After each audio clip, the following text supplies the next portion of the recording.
دور نہیں کرنا، قریب کر کے نا پھر دل میں طے کر کے کہ یہ گمراہی میں پھنسے بالکل ٹھیک ہے نکالنا شیخ صاحب یہ جو نماز کے اندر مطلب مختلف احناف کے اور سلفیوں کے درمیان، اہل تشیع اہل سنت کے درمیان آپس میں فروعی مسائل چلتے ہیں اختلافات کے پوائنٹ آف ویو سے.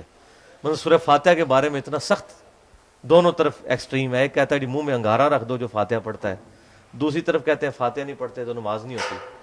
نماز وہ عمل ہے جو نبی صلی اللہ علیہ وسلم کو 5 دفعہ روزانہ صحابہ کرام نے دیکھا کرتے تھے. اس میں تو عملی تواتر بھی موجود، کتابیں بھی موجود، اس کے باوجود اتنے بڑے لیول کا اختلاف کیوں آیا؟ باقی چیزوں میں تو ہم کہہ سکتے ہیں چھوٹی چھوٹی کوئی چیزیں تھیں. ایک چیز جو حضور کو روزانہ 5 دفعہ کرتے ہوئے ہزاروں لوگوں نے دیکھا ہے صلی اللہ علیہ وآلہ وسلم صلاۃ تسلیما کثیرا کثیرا، اس میں اتنے بڑے لیول کا اختلاف. تو اس میں منکرین حدیث کو یہ موقع ملتا ہے، وہ کہتے ہیں یہ سارا ستیہ ناز ہے حدیث کی کتابوں کا، یہ کتاب ان کا یہ موقف ہے.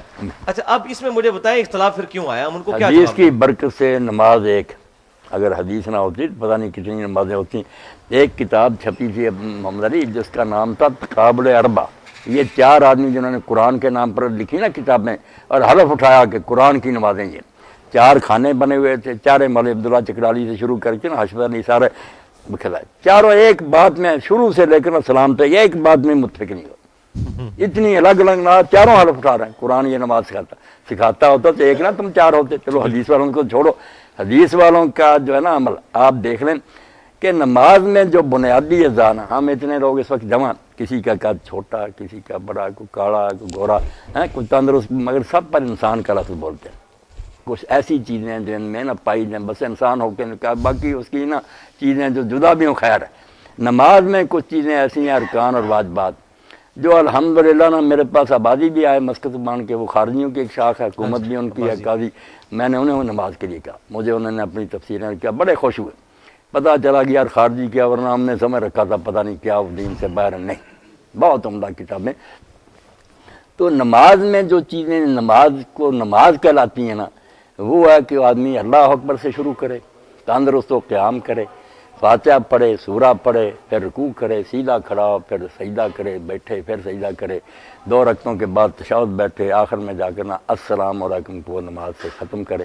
یہ آپ ساری دنیا میں گھوم جائیں نا، سب مسلمانوں کی نماز میں ایک، شیعہ کے بھی یہی ہے، حنفیوں کی بھی.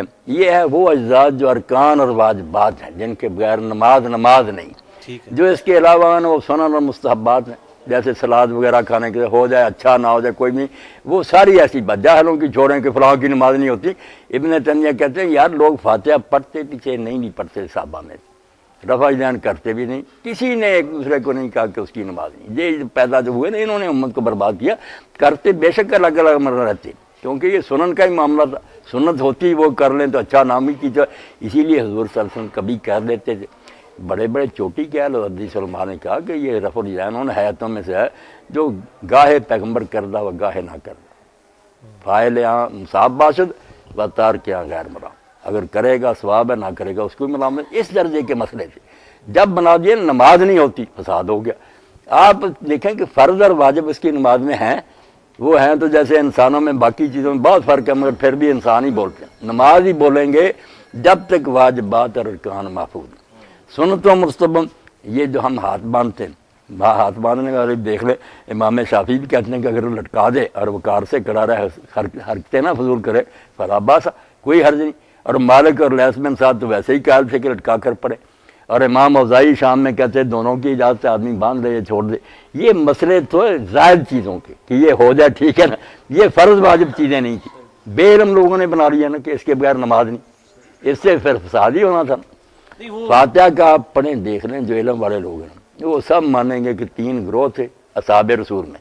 کچھ ہر حال میں پڑھتے تھے سری جہری میں، ان کے بھی آگ نہیں پڑھنی، بکواس کرتے ہیں. عبادہ بن سامت ابو ہریرہ یا حضرت عمر کے پڑھنی.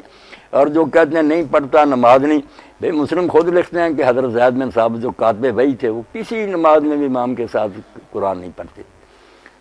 اور آپ خواب جو امام ترمذی لکھتے ہیں کہ اصحاب رسول میں وہ بھی تھے جو پڑھتے تھے، نہیں بھی پڑھتے.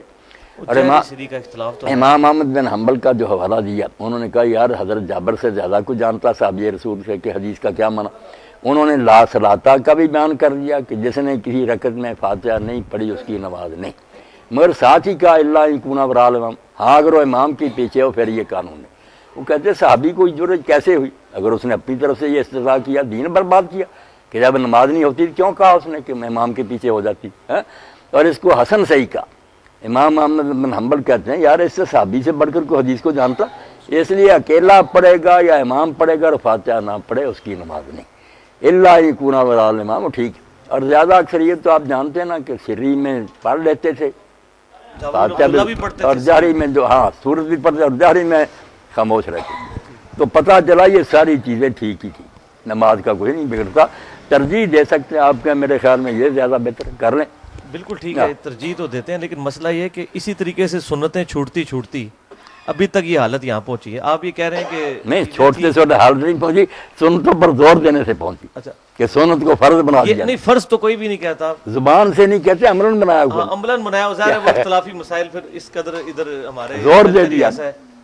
اگر یہی کہتے رہے کر لو ٹھیک ہے، نہ بھی کرو پھر بھی فساد کیوں ہوتا؟ اچھا، وہ مصنف ابن ابی شیبہ میں ایک روایت ملتی ہے کہ سیدنا ابن عمر رضی اللہ تعالیٰ عنہ جو رفع الیدین نہیں کرتا تھا نماز میں، کنکریاں مارتے، یہ بات ٹھیک ہے؟ ہاں ٹھیک، تو مسئلہ ہے کہ ابن عمر بھی بڑے متبع سنت تھے، بڑے ہاں جی، تو وہ اتنی نہیں، وہ توجہ دلانے کے لیے کہ بہتر تو یہی کہ رفع جان کی ہے، وہ میں بھی کہتا ہوں جیسے شاہ ولی والذی یرفع حب الیہ ممن لا یرفع لأن احادیث رفع اکثر واسبت۔ لیکن ادھر تو ظلم یہ ہو گیا ہے کہ جو لوگ کر رہے ہیں نا ان کو تختہ مشق بنایا ہوا ہے نہ کرنے والوں نے، جن کی اپنی ایک حدیث جو کہ اصول محدثین پہ وہ بھی صحیح نہیں ہے، کوئی روایت صحیح ثابت نہیں۔ ان کا ظلم یہ ہے کہ وہ اور جو کرنے والے نے انہوں کا کرنا تو اچھا، مگر جس طرح کرتے ہیں نا رفع جان، وہ تو خیر غلط ہے، انہوں نے بھی محمد علی بھائی بدنام کر دیا۔ اب یہ کوئی رفع جان ہے؟ یہ یہی کہنا کہ مکھیاں اڑا رہے ہیں، کیوں بھائی؟ آپ بتائیں، ہاں میں آپ کو بتا دیں یہاں ایسے لوگ ہیں، میں نے ایک دن محمد علی بھائی اس پر خطبہ نہیں کیا، نہ رفع جان، مگر جب اس کا فلسفہ کبھی کبھی بیان کر دیتا ہوں کہ آپ جب اللہ کی طرف دونوں ہاتھ اٹھا دیتے ہیں تو وہ بالکل اپنی نفی ہے کہ میرے پلے کچھ نہیں تیرے۔ کتنے دیوبندی کٹڑ مقلد تھے، مگر آپ جو کرتے ہیں نا اتنا اچھا رفع جان کرتے ہیں، میں بھی حیران ہوتا، میں نے نہیں کہا انہیں، وہ خود ہی لگ